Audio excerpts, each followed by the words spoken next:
So hello everyone. तो आज हम लोग का रहने वाला है इस वीक का पहला पीवाईक्यू का लेक्चर और सीरीज ऑफ लेक्चर में हमारा लेक्चर नंबर 22 रहने वाला है। यानी 21 लेक्चर इससे पहले देख चुके हैं और उसको आप रिवाइज भी कर चुके होंगे, ऐसी मेरी उम्मीद है। और 20th नंबर का जो पीडीएफ था वो शो नहीं हो रहा था। पीडीएफ बैच में तो जो लोग थे उनको शो हो रहा था, लेकिन जो अलग से पीडीएफ कोर्स पार्ट 3 के स्टूडेंट्स थे उनको शो नहीं हो रहा था। तो वो अभी जो है आ गया होगा आपके लेक्चर में। एंड बिफोर स्टार्टिंग आज आपको पता होना चाहिए कि इम्पॉर्टेंट अनाउंसमेंट है 7 PM में, तो आना नहीं भूलेंगे। और सभी जितने भी आपके भाई बहन हों, घर वाले हों, मोहल्ले वाले हों, सबका आमंत्रण है, यहाँ पे निमंत्रण है, ठीक है। तो चलिए स्टार्ट करते हैं और पहला क्वेश्चन देखते हैं। Identify the water harvesting system in western Himalaya. पश्चिमी हिमालय में जल संचयन प्रणाली की पहचान करें। अभी ये वाटर हार्वेस्टिंग सिस्टम होता क्या है? तो जहाँ पे भी जिन भी रीजन्स में, जिन भी इलाकों में रेट ऑफ प्रेसिपिटेशन कम होता है लेकिन रेट ऑफ इवेपोरेशन ज़्यादा होता है, तो जब भी बारिश होती है, यानी कि जब भी बारिश होती है तो उस बारिश के पानी को इस तौर से, मतलब कि एक टैंक बना के, या फिर रूफ टॉप हार्वेस्टिंग भी होती है कि छत में ऐसे, मतलब बड़े बड़े से, जिनको मतलब नॉर्थ इंडिया में हौदी बोलते हैं, ठीक है, तो ऐसे बना ली जाती हैं सो दैट वाटर वहाँ पे कंजर्व किया जा सके, वाटर को रोका जा सके, सो दैट उसको फर्दर जब बारिश नहीं होगी तो उसको यूज़ किया जा सके। ये जो आप देख पा रहे हैं, ये देख पा रहे होंगे, ठीक है, माउंटेन्स है, यानी कि ये वेस्टर्न हिमालयाज़ का ही वाटर हार्वेस्टिंग सिस्टम है अक्रॉस द रीजन्स, जैसे कि मोस्टली हमारे राजस्थान, गुजरात, वेस्टर्न हिमालय, जहाँ पे रेट ऑफ इवापोरेशन कम होता है वहाँ पे इसको प्रैक्टिस किया जाता है और डिफरेंट नेम से प्रैक्टिस किया जाता है। जैसे कि वेस्टर्न हिमालयाज़ में इसको गुल्स या फिर कुल्स के नाम से जानते हैं। ये क्वेश्चन सीजीएल 2023 में आया हुआ है। जोहाद और खादिन की अगर बात करें तो ये राजस्थान में जोहादन खादिन, खादिन की बात करें तो ये जैसलमेर में खादिन के नाम से जाना जाता है। और जोहाद की बात करें तो other parts of Rajasthan, other parts of Rajasthan, जैसे कि बीकानेर में भी इसका अलग से नाम है, दैट इज़ टंका, ठीक है। टंका, सिल्वर टंका, कॉपर जीतल, याद आ रहा है आपको? इल्तुतमिश वाला। इल्तुतमिश ने क्या किया था? सिल्वर कॉइन्स इंट्रोड्यूस किए थे जिनको टंका बोला गया था, और कॉपर के, तांबे के इंट्रोड्यूस किए थे jital. Silver tanka and copper jital. आगे बढ़ते हैं। अगला क्वेश्चन हमारा, the Gandhi Irwin pact included which of the following. Statement आपके सामने, आराम से इसको पढ़िए और आंसर करने की कोशिश करिए, फिर हम लोग इसको करते हैं। तो गांधी इरविन पैक्ट था क्या? तो गांधी इरविन समझौते की अगर बात करें तो ये समझौता हुआ था 5 मार्च 1931 को। बट क्यों ना हम ये देख लें पहले कि ये हुआ क्यों था। गांधी और इरविन के बीच में एक समझौता हस्ताक्षर हुआ था, समझौता साइन हुआ था, एक पैक्ट साइन हुआ था। गांधी जी को तो आप जानते हैं, इरविन उस समय वॉइस रॉय था जब ये पैक्ट साइन हुआ था 1931 में, ठीक है। तो ये उस समय वॉइस रॉय था। अब हुआ क्या था, कुछ इस तरह से चीज़ें कुछ इस तरह से थी कि 1929 में, 1929 में कांग्रेस वाले दिल्ली मैनिफेस्टो लेके जाते हैं।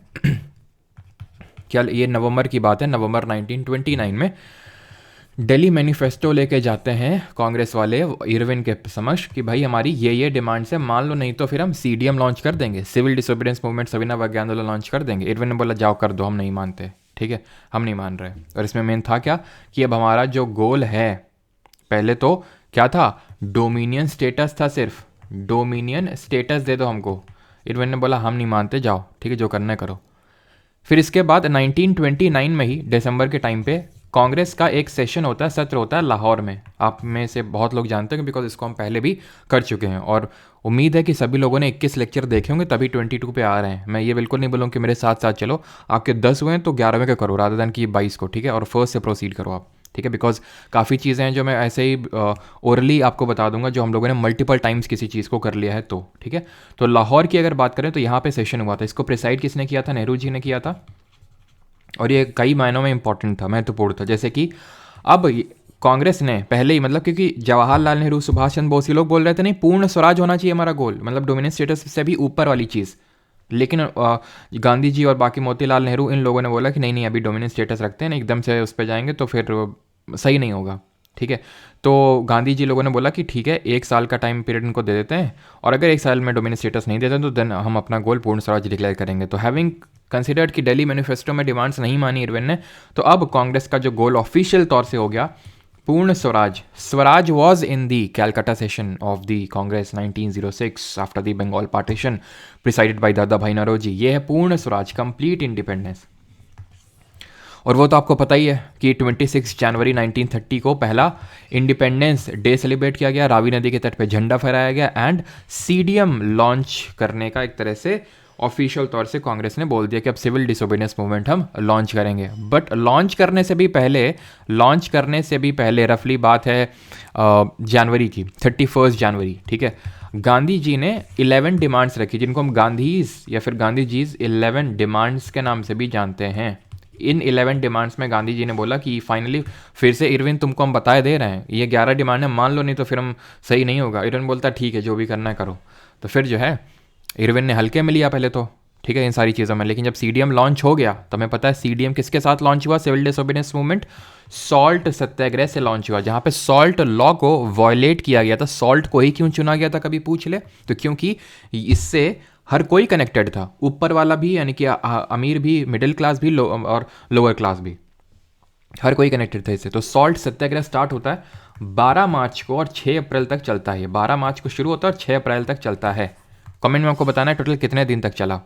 और ये शुरू होता है साबरमती से और चलता है डांडी तक। साबरमती आश्रम से गांधी जी 78 साथियों के साथ मार्च करते हैं साबरमती से डांडी। इसीलिए इस मार्च को डांडी मार्च के नाम से जानते हैं, ना कि गांधी जी डंडी लेके चले थे तो डंडी मार्च यूज ऐसे नहीं, बिकॉज डांडी जगह है, ठीक है, गुजरात में वहाँ पे। और डांडी के पास ही पड़ता है धारसाना।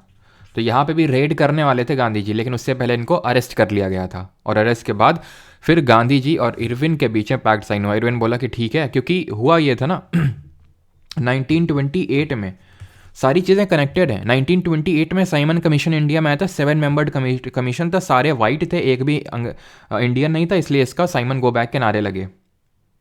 और ये आया क्यों था, 1919 में मोंटेगू चर्च फॉर रिफॉर्म्स आया था, जिसमें लिखा था कि 10 साल बाद एक कमीशन बनेगा और इस तरह से वर्किंग को देखेगा। लेकिन 10 साल नहीं, 8 साल बाद इसको बनाना पड़ा 1927 में, वो साइमन कमीशन था। इंडिया आया 1928 में, सारी चीज़ें हुई, ठीक है। तो इसके लिए अब इस पे डिस्कशन करने के लिए फर्स्ट राउंड टेबल कॉन्फ्रेंस हुई लंदन में, पहला गोलमेज सम्मेलन हुआ लंदन में, ठीक है। यहाँ पे लिख देता हूँ मैं, फर्स्ट राउंड टेबल कॉन्फ्रेंस, पहली गोलमेज सम्मेलन 1930 में हुई।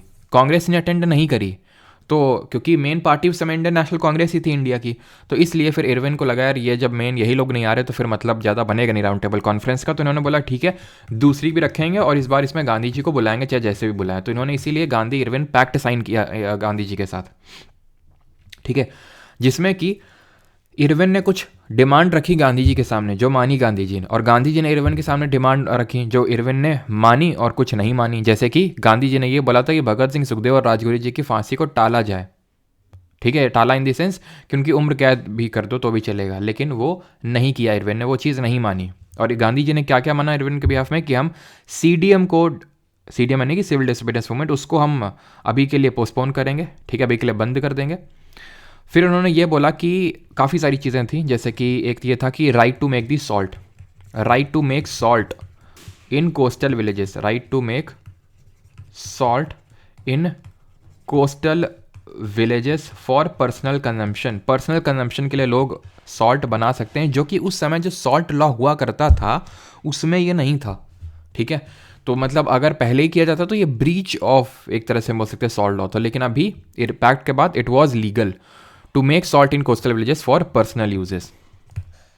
इसीलिए यहाँ पे चौथा स्टेटमेंट गलत हो जाएगा, the government will not condone breach of the existing law, यानी कि सरकार नमक प्रशासन से संबंधित मौजूदा कानून का उल्लंघन बर्दाश्त नहीं करेगी, बिल्कुल कर लेगी, ठीक है। तो ये स्टेटमेंट गलत हो जाएगा। तो चौथा गलत, ये गया, यानी कि अगर 2 या 3 में एक भी गलत हुआ तो ऑप्शन नंबर 3 आंसर हो जाएगा। देखते हैं, और 2 और 3 में देखते हैं पहले तो, ठीक है, यानी कि फर्स्ट तो अपने आप सही हो गया, the pact proposed another round table conference to discuss the agreements reached in the first, बिल्कुल है। सेकेंड राउंड टेबल कॉन्फ्रेंस वही है जो next round table conference propose की 1931 में हुई। It was the only round table conference among the 3 round table conferences organised.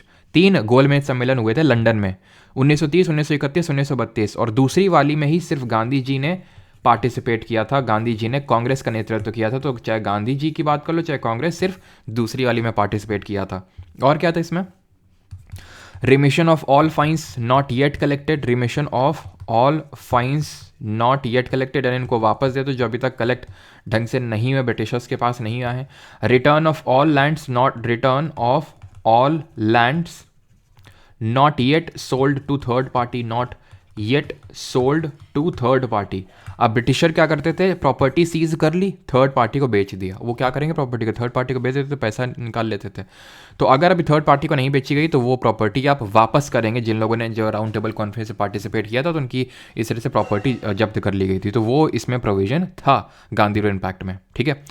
और इसमें यह भी था कि ठीक है, इरविन ने बोला था तो गांधी जी ने बोला कि ठीक है सीडीएम को सस्पेंड करेंगे और सेकंड आरटीसी में पार्टिसिपेट करेंगे। तो पहला सही है। The INC was to withdraw the CDM immediately in all respect, ये भी सही है। The boycott of British goods was also to be withdrawn, ये भी बॉयकॉट भी विथड्रॉ किया जाएगा। ऑप्शन नंबर फर्स्ट 1, 2 एंड 3 यहाँ पे सही आंसर होगा। लेकिन फिर से जब इस सेकंड राउंड टेबल कॉन्फ्रेंस में कोई बात बनती नहीं है तो गांधी जी वापस आके फिर से सीडीएम को लॉन्च कर देते हैं। लेकिन इस बार उनको तुरंत धर लिया जाता है, यरवदा जेल पूना में डाल दिया जाता है। फिर वहाँ पूना पैक्ट साइन होता है गांधी जी और अम्बेडकर जी के बीच में, अगर आपको याद हो, मैंने बताया था। और क्यों साइन होता है, बिकॉज सेपरेट इलेक्टोरेट दिया गया था दलित्स को, पृथक निर्वाचन, जो गांधी जी नहीं चाहते थे, अम्बेडकर जी चाहते थे। एंड अम्बेडकर जी ने तीनों राउंड टेबल कॉन्फ्रेंसेस में पार्टिसिपेट किया था, गांधी जी ने सिर्फ दूसरी वाली में। क्लियर। तो गांधी इम्पैक्ट क्या था, क्यों साइन हुआ था, 1931 में साइन हुआ था ये, 1931 में। और इसको एंडोर्स किया गया था कराची सेशन, कांग्रेस का जो कराची का जो सेशन हुआ था, जिसको कि सरदार पटेल जी ने प्रेसाइड किया था। जिसमें कि क्या हुआ था, जिसमें कि फंडामेंटल राइट और नेशनल इकोनॉमिक पॉलिसी को लेकर रेजोल्यूशन एक्सेप्ट किए गए थे। और पूर्ण स्वराज का सबसे पहले मीनिंग बताया गया था कराची सेशन ऑफ कांग्रेस में, जिसको सरदार पटेल जी ने प्रिसाइड किया था, अध्यक्षता करी थी। ठीक है। अब ये क्वेश्चन करिए, पिछला वाला भी टफ था, मैं बिल्कुल मानूंगा। और विच of the following statement about the Godavari river is और आर करेक्ट, कौन सा सही है।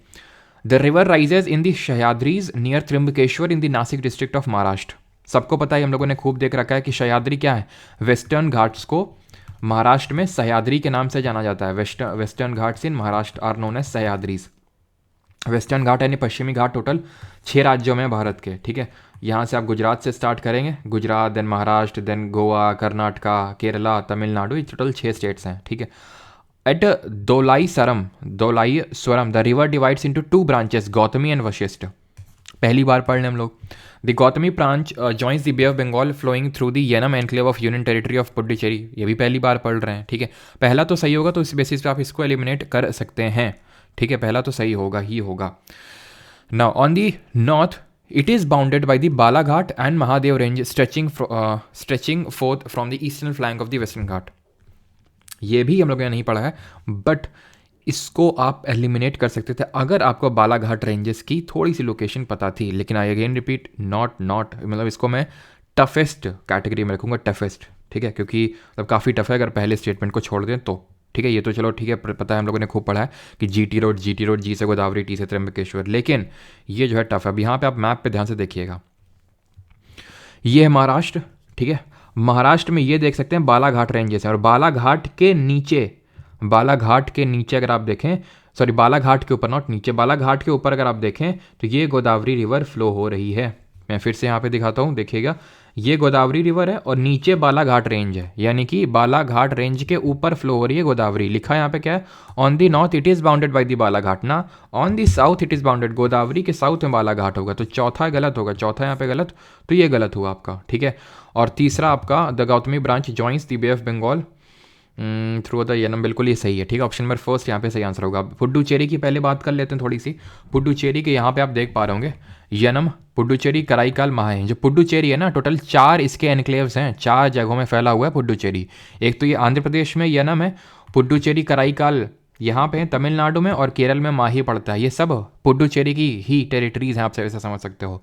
और पुडुचेरी को हमने इसकी स्टेट में पढ़ा था कि यहाँ पे हाईएस्ट लिटरेसी रेट है, इट इज़ दी यूटी। वैसे तो 94% है केरल में, स्टेट है लेकिन हाईएस्ट लिटरेसी रेट वाला, सबसे ज़्यादा साक्षरता दर वाला अगर कोई केंद्र शासित प्रदेश है तो वो हमारा क्या है, पुडुचेरी है, ठीक है, पुडुचेरी। ऑलराइट। बाकी गोदावरी के बारे में हमने क्या पढ़ा था, इसको दक्षिण गंगा के नाम से जानते हैं, इसको वृद्ध गंगा के नाम से जानते हैं। वर्धा, प्राणहिता, मंजीरा, सबरी, वेन गंगा, पेन गंगा इसकी क्या है, ट्रिब्यूटरीज यानी कि सहायक नदियाँ हैं। अब यहाँ पे हम और भी देख लेते हैं, जैसे कि यहाँ पे महाराष्ट्र में सतमाला हिल्स हैं, ग्वालीगढ़ हिल्स हैं, महादेव सेंट्रल इंडिया में। एक्चुअल में हमें पता है कि जो हमारा इंडिया है इस तरह से ये पेनिनसुलर प्लेट्यू है, प्रायद्वीपीय पठार। तो ये प्रायद्वीपीय का पठार का पूरा इस पार्ट को सेंट्रल हाईलैंड्स बोलते हैं। उस सेंट्रल हाईलैंड्स हमें देखने को मिलती है महादेव, मैकाल, ठीक है, यहीं पे कैमूर है, कैमूर हिल्स, ये सेंट्रल हाईलैंड का ही पार्ट है। जैसे बुंदेलखंड प्लेट्यू, बघेलखंड प्लेट्यू, ठीक है, छोटा नागपुर प्लेट्यू, ये सब सेंट्रल हाईलैंड का पार्ट है। और ये हिल्स हैं Gawilgarh hills, Mahadev hills, Maikal range, ठीक है। चलिए अरावली भी हो लेते हैं, लगे हाथ। नहीं तो आप यही बोलेंगे लेक्चर के बाद कि देखो वहाँ तक ले गए और अरावली भी नहीं घुमाए, तो घूम लो। यहाँ पे भी अरावली रेंजेस हमें पता है ये पेनिनसुलर प्लेट्यू का ही पार्ट है। और ये एक ओल्ड फोल्ड माउंटेन है तो फोल्ड माउंटेन ही, जैसे कि हमारे हिमालय भी वलित पर्वत ही, मुड़ावदार पर्वत ही हैं, लेकिन नवीन नहीं है, पुराने हैं। नवीन तो कौन है, नए कौन है, यंग कौन है, हिमालयाज है, जिनकी हाइट अभी भी बढ़ रही है। बट अरावली बहुत बहुत पुराने हैं। अगर ये मन को oldest mountain range of the world consider कर सकते हैं, ठीक है। Longest mountain range in the world कहाँ पे है, ये एंडीज माउंटेन रेंज है, एंडीज पर्वत श्रृंखला है। कौन से कॉन्टिनेंट में है ये आपको कमेंट में बताना है। अरावली की सबसे हाईएस्ट पीक है गुरु शिखर, जिसकी हाइट यहाँ पे आप 1722 देख सकते हैं। और ये एक चीज़ ध्यान रखना, क्या हम लोग ये पढ़ चुके हैं कि नहीं, कि लूनी जो है ये डेजर्ट की रिवर है और ये डेजर्ट में ही खो जाती है। जैसे कि यहाँ पे आप देख पा रहे हो कि नर्मदा है, ठीक है, ये तापी है, ठीक है, ये हमने पढ़ा था ना, नर्मदा और तापी दो मेजर वेस्ट फ्लोइंग रिवर हैं, पश्चिम की ओर बहने वाली रिवर हैं। ये दोनों नदियाँ भ्रंश घाटी यानी रिफ्ट वैली में फ्लो होती हैं और यहाँ पे ईस्चुरी बनाती हैं गल्फ ऑफ खंबाट में, खंबाट की खाड़ी में। यहीं पे माही रिवर जो ट्रॉपिक ऑफ कैंसर कर्क रेखा को 2 बार कट करती है, वो आती है। बानस की अगर बात करें तो अरावली रेंजेस से ही इसका उद्गम होता है। और ये किसकी ट्रिब्यूटरी है, किसकी सहायक नदी है, बानस चंबल की सहायक नदी है, जो खुद यमुना की है, जो खुद गंगा की है, ठीक। तो ये चीज़ ध्यान रखना लूनी माही के बारे में। आगे बढ़ते हैं। Which of the following statements are correct regarding the composition of state का लेजिस्लेटिव काउंसिल, जो राज्य का विधान परिषद होता है उसको कॉम्पोजिशन के रिगार्डिंग यहाँ पे स्टेटमेंट दिए हुए हैं। बट बिफोर दैट आप कुछ मत देखो, अभी आप ये आंख बंद करो और ये सोचो कि लेजिस्लेटिव काउंसिल से तुमको क्या क्या चीज़ें याद आ रही हैं। तो भाई मुझे तो याद आ रही हैं कि भाई लेजिस्लेटिव जो हम लोगों ने पढ़ रखी हैं, सिर्फ मैं उतना ही रिकॉल करवाऊंगा। तो लेजिस्लेटिव काउंसिल में इतना याद आ रहा कि हमने पढ़ा था कि अनुच्छेद 80 में राज्यसभा है। जिस तरह राज्यसभा अपर हाउस होता है सेंट्रल का, यूनियन का, उसी तरह अपर हाउस होता है स्टेट के केस में लेजिस्लेटिव काउंसिल यानी कि विधान परिषद। अब जिस तरह राज्यसभा आर्टिकल नंबर 80 में है, 80 में 89 ऐड कर देना, यानी कि जितने भी हमने पढ़े थे कि यूनियन के आर्टिकल में आपको 89 ऐड कर देना है। कंटेम्प्रेरी आपको एक नॉट कंटेम्प्रेरी सिमिलर तरह का आपको स्टेट का आर्टिकल मिल जाएगा। जैसे कि राज्यसभा 80 में 89 जोड़ दो 169 हो जाएगा। 169 बोलता है कि there can be, not must be, can be upper house of the state legislature. तो इसीलिए सारे राज्यों में नहीं है लेजिस्लेटिव काउंसिल, मात्र 6 में है, जिनको हमने कबूतम से पढ़ा था, लिखूंगा नहीं अब, मल्टीपल टाइम हो चुका है। कर्नाटक, आंध्रा, बी से बिहार, यू से उत्तर प्रदेश, टी से तेलंगाना, एम से महाराष्ट्र। 6 राज्यों में विधान परिषद है, यानी कि उनको बोल सकते हैं कि बाई कैमरल लेजिस्लेचर है, द्विसदनीय विधानमंडल है वहाँ पे। ये हम लोगों को चीज़ें पता हैं। और ये चीज़ ध्यान रखना कि लेजिस्लेटिव काउंसिल और लेजिस्लेटिव असेंबली के बीच में इक्वल पावर का डिवीजन नहीं है। जैसे कि ऑर्डिनरी बिल की अगर बात करूं तो लोकसभा राज्यसभा के पास इक्वल पावर है, ऑर्डिनरी बिल के केस में भी यहाँ पे इक्वल पावर नहीं। और जो हमने चीज़ें पढ़ी थी जो आप अभी रिकॉल नहीं कर पा रहे हो, दैट इज कि लेजिस्लेटिव काउंसिल को क्रिएट और एबॉलिश करने का काम कौन करता है, पार्लियामेंट ऑफ इंडिया, देश का संसद करता है। That too with a simple majority करता है, साधारण बहुमत करता है। कोई यहाँ पे अमेंडमेंट की जरूरत नहीं होती है, चीज़ ध्यान रखनी है। अब यहाँ पे हम पढ़ते हैं इसके कॉम्पोजिशन के बारे में, इस पर्टिकुलर क्वेश्चन पे। Maximum strength of the council is fixed at 1/3 of the total strength of the assembly. ये बात बिल्कुल सही है। असेंबली की अगर मान लो कि किसी स्टेट की 300 सदस्यता है, मैक्सिमम स्ट्रेंथ है, तो वहाँ का अगर कोई लेजिस्लेटिव काउंसिल है अगर उस राज्य में, तो 100 से ज़्यादा मेंबर नहीं हो सकते हैं। और मिनिमम 40, मैक्सिमम 100, मतलब नॉट 100, मैक्सिमम 1/3 और मिनिमम 40। 1/3 किसका, असेंबली का, which is the lower house of that particular state legislature. तो दूसरा भी सही हुआ यहाँ पे, यानी ए बी दोनों होंगे। और अगर ए बी दोनों होंगे तो इसको आप हटा सकते हैं ना। सी और डी भी यहाँ पे अच्छा छुपे हुए हैं, सी डी यहाँ पे छुपा हुआ है ऑलरेडी। तो इसमें आई थिंक सी वाले में देखो, सी वाले को ऐसे करो, अ टोटल ऑफ, इसको थोड़ा सा यार मतलब टाइपो है, अ टोटल ऑफ, इसको मैं बोल देता हूँ, total of 5/6 members are indirectly elected and 1/6 are nominated। समझ गया ना थर्ड वाला स्टेटमेंट क्या है। ये थर्ड स्टेटमेंट बोल रहा है कि 5/6 मेंबर जो हैं, 5/6 मेंबर, ये इनडायरेक्टली इलेक्टेड होते हैं और 1/6 जो बाकी है वो नामित होते हैं। बिल्कुल ये सही है। जैसे कि 1/3 मेंबर इसमें आर इलेक्टेड बाई जो स्टेट का लेजिस्लेटिव असेंबली यानी विधानसभा होता है। 1/3 ही are elected by local bodies like municipalities not panchayat, ठीक है, लेकिन इतना डीप पे पूछेगा नहीं आपसे, तो ये लोकल बॉडीज याद कर लो। देन 1/12 कौन चुन के भेजेगा? Graduates of at least 3 years, graduates of at least 3 years. 1/12 कौन चुन के भेजेगा? टीचर्स भेजेंगे चुन के। तो 1/3 1/3 1/12 हो गया, कितना हो गया टोटल मिला के? 2/3 और 1/6 हो गया ना, 6, यानी कि 5/6 हो गया आपका, ठीक है, 5/6। अब बचे कितने? 1/6। अब ये जो बचे हैं ना 1/6, ये इलेक्टेड नहीं, नॉमिनेटेड होते हैं, नामित होते हैं, इनका इलेक्शन नहीं होता, इनको नॉमिनेट कर देता है कौन? राज्यपाल जो होता है हमारा, गवर्नर नॉमिनेट कर देता है। कौन कौन सी फील्ड में नॉमिनेट करता है ये हम लोग पढ़ चुके हैं, लिसास, literature, science, art, social service. But एक और है, लिसास तो पढ़े थे राज्यसभा में, जो 12 मेंबर्स का नॉमिनेशन होता है by the president of India, लिसास। लेकिन यहाँ पे कोऑपरेटिव सोसाइटी भी जुड़ जाता है, सहकारी समिति भी जुड़ जाती है। और अभी प्रेसिडेंट ने किसी का नॉमिनेशन किया, करंट अफेयर्स में हम लोगों ने पढ़ा था, ठीक है, करंट अफेयर्स से अगेन आपको याद आना चाहिए, आज 7 PM पे कुछ इंपॉर्टेंट चीज़ हैं आपके करंट अफेयर्स के लिए, ठीक है। तो हम लोगों ने ये पढ़ा था, नॉट पढ़ा था, अब भी अगर हो सकता है अगर आप इंस्टाग्राम पे कनेक्टेड हैं तो ही, बिकॉज अभी फरवरी के करंट अफेयर्स तो हम लोगों ने यूट्यूब पे तो किए नहीं ना, जनवरी वाले किए। तो सतनाम सिंह संधू, ठीक है, या फिर मैंने जनवरी में करवा दिया, नहीं आई थिंक अभी का न्यूज़ है ये, ठीक है। सतनाम सिंह संधू, ठीक है, जो चंडीगढ़ यूनिवर्सिटी के फाउंडर है, उनको प्रेसिडेंट ने सोशल सर्विस में नॉमिनेट किया है, ठीक है। तो ये चीज़ आपको पता होनी चाहिए। तो तीसरा वाला सही होगा उस हिसाब से। The nominations made by the governor can be challenged in the court, इनको चैलेंज नहीं किया जा सकता है कि भाई किस ग्राउंड में नॉमिनेट कर दिया प्रेसिडेंट या फिर गवर्नर ने, ठीक है। आगे बढ़ते हैं। और कुछ यहाँ पे नहीं, ठीक, चलो इतना ही है, आगे बढ़ते हैं। What is the meaning of zakat in इस्लाम? इस्लाम में ज़कात का क्या अर्थ है? फास्टिंग, आल्म्स गिविंग, प्रेयर या फिर पिलग्रिमेज? तो पिलग्रिमेज को तो बोलते हैं ज़ियारत। प्रेयर की अगर बात करें तो इसको सलाह बोलते हैं। आंसर होगा आल्म्स गिविंग, यानी भिक्षा देना कुछ, इस्लाम में इसको बोलते हैं। जैसे कि इस्लाम में अच्छा बताइएगा, रक्स किसको बोलते हैं? रक्स। और फना किसको बोलते हैं? और समा, फना, समा। तो रक्स की अगर बात करें तो ये जो डांस होता है ना, डांस परफॉर्म किया जाता है, उसको बोलते हैं फना। मतलब होता है मैं तुम्हें, ना गाना भी एक था फना करके, काफ़ी गाने बनते हैं। फना का मतलब होता है सेल्फ एनिलेशन, खुद में खो जाना, ठीक है, मैं तुझ में फना हो जाऊँ, है ना मतलब कि तुम में खो जाऊँ, इस तरह से ये वर्ड यूज़ किए जाते हैं। कहाँ यूज़ किए जाते हैं ये तो आप भली भांति समझते होंगे, और दिन भी आ रहे हैं। समा की अगर बात करें तो इसको म्यूज़िकल रेसाइटल्स बोलते हैं, ठीक है, म्यूज़िकल रेसाइटल्स, ठीक है। ये तो समा तो समझ में आता है, सामवेद है ना, सामवेद म्यूज़िक से रिलेटेड है। In the east and central India the Mauryas were succeeded by home? पूर्व और मध्य भारत में मौर्यों का उत्तराधिकारी कौन था? सुंगा, कनवा, दोनों ही तो थे। मौर्य डायनेस्टी का लास्ट रूलर कौन था? बृहद्रथ था।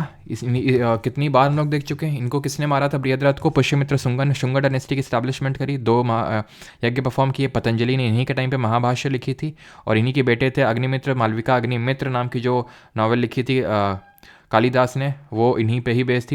इनके बेटे यानी पुष्यमित्र शुंगा के बेटे अग्निमित्र पे, मालविका अग्निमित्र। और कनवा डायनेस्टी इसके बाद आती है, और कनवास के बाद आते हैं सातवाहना डायनेस्टी, ठीक है, सातवाहना डायनेस्टी, ठीक है, जिसके फाउंडर कौन थे? सिमुक थे। सबसे पावरफुल रूलर कौन थे? गौतमीपुत्र सतकर्णी थे। इनके टाइम पीरियड की अगर बात करूँ तो लेट सेकेंड सेंचुरी का मतलब है 180 AD के टाइम पे आप समझ सकते हो, ठीक है, लेट सेकेंड सेंचुरी। और इनके राइवल थे शाकाज, ठीक है, जो कि एक तरह से फॉरेनर्स थे हम बोल सकते हैं, ठीक है, इंडो ग्रीक, शाकाज, ये सब इंडिया में इन्वेड किए थे, ठीक है। तो आंसर यहाँ पे होगा ऑप्शन नंबर 4, बोथ 1 and 2 दोनों ही सही होंगे। अब यहाँ पे मैच करना है, बायोलॉजी का क्वेश्चन है। Match the animals in column A with the phylum that they belong to in column B. Column A jellyfish, crayfish, whalefish, devilfish, बताइए किससे बिलोंग करते हैं ये? तो वेल तो सबको पता है मैमल है ये, ठीक है। थर्ड का तो बी होगा, थर्ड का बी होगा नहीं, एक ऑप्शन तो आपका हटा, क्लियर। अब यहाँ पे आते हैं, डेविल फिश पता है क्या होता है? डेविल फिश कोई और नहीं, ऑक्टोपस बाबा हैं हमारे, ऑक्टोपस बाबा। और ये किसमें ऑक्टोपस कैसा होता है, बड़ा गुलगुला गुलगुला सा लगता है कि नहीं। अगर आपने देखा हो कितना मतलब सॉफ्ट बॉडीड मोलस्का जो होता है ये हमारा सेकंड लार्जेस्ट फाइलम होता है। अब ये इसके रिगार्डिंग हमने क्या क्या पढ़ा उसको भी रिवाइज करते हैं। आंखें बंद करिए सभी लोग कि हाँ 1969 में, वैसे तो एक्चुअल में सबसे पहले फाइलम वगैरह देने का काम एक लाइनॉक्स करके थे, उन्होंने चालू किया था, लाइनॉक्स, ठीक है। फिर एक आपने नाम सुना होगा, उन्हें पक्का बताया होगा, अर्न्स्ट हैकेल करके, जिन्होंने 1866 में 1866 में जो इकोलॉजी टर्म है उसको डिस्क्राइब किया था। फादर ऑफ इंडियन इकोलॉजी किसको बोलते हैं, रामदेव मिश्रा को बोलते हैं। इन्होंने ही इन्होंने 3 किंगडम के बारे में बताया था, लेकिन पूरा 5 किंगडम जिनको आज हम मानते हैं वो दिया था व्हाइट टेकर जी ने 1969 में। Monera protista Monera protista fungi, Plantae animalia, ये 5 किंगडम्स दिए थे इन्होंने, ठीक है, जो हम पहले देख चुके हैं। उसमें से ये जो आप देख पा रहे हैं ना फिश ये एनिमेलिया से बिलोंग करते हैं, एनिमेलिया किंगडम से। अब किंगडम के अंदर फाइलम्स होते हैं डिफरेंट, किंगडम्स के अंदर डिफरेंट तरह के फाइलम्स देखने को मिलते हैं, है ना। तो वही हम यहाँ पे देख रहे हैं, ये जो फाइलम हो गया, जैसे कि ये मोलस्का ये फाइलम है, ठीक है, सीलेंट्रेट ये फाइलम है।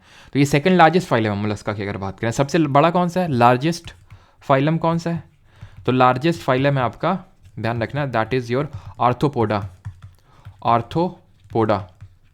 आर्थ्रोपोडा हम लोग क्या क्या पढ़ चुके हैं इसके रिगार्डिंग, कि ज्वाइंटेड लेग्स होते हैं, ओपन सर्कुलेटरी सिस्टम होता है, खुला परिसंचरण तंत्र होता है, सर्कुलेटरी सिस्टम होता है। इंसेक्ट्स जो हैं सबसे बड़ा कैटेगरी है इसमें पूरे आर्थ्रोपोडा में। आर्थ्रोपोडा में हमें ये देखने को मिलता है कि इसके एग्जाम्पल जैसे क्रैब्स हो गए, केकड़ा हो गए, स्कॉर्पियंस हो गए, ठीक है, बिच्छू हो गए, तो ये सब इसके एग्जाम्पल्स हैं आर्थ्रोपोडा के, ठीक। और ये कैसा होता है, ये आपका ट्रिप्लोब्लास्टिक होता है, ठीक है, ट्रिप्लोब्लास्टिक का मतलब होता है इसमें 3 लेयर होती हैं, एंडोडर्म अंदर वाली, एक्टोडर्म बाहर वाली और मीजोडर्म बीच वाली भी होती है, ठीक है।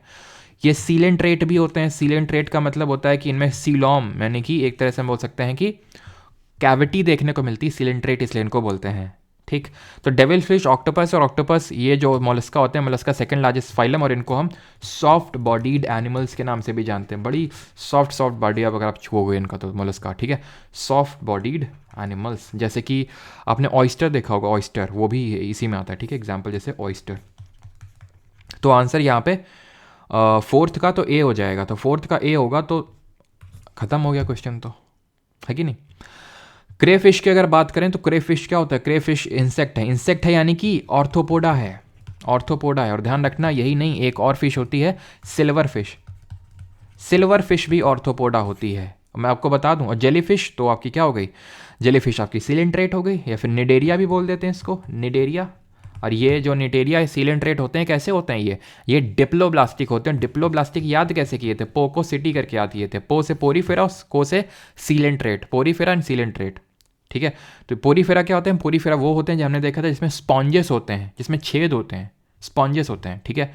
ऐसे ही हमारी एक स्टार फिश होती है, वो किस में आती है, वो आती है एचिनोडर्मेटा।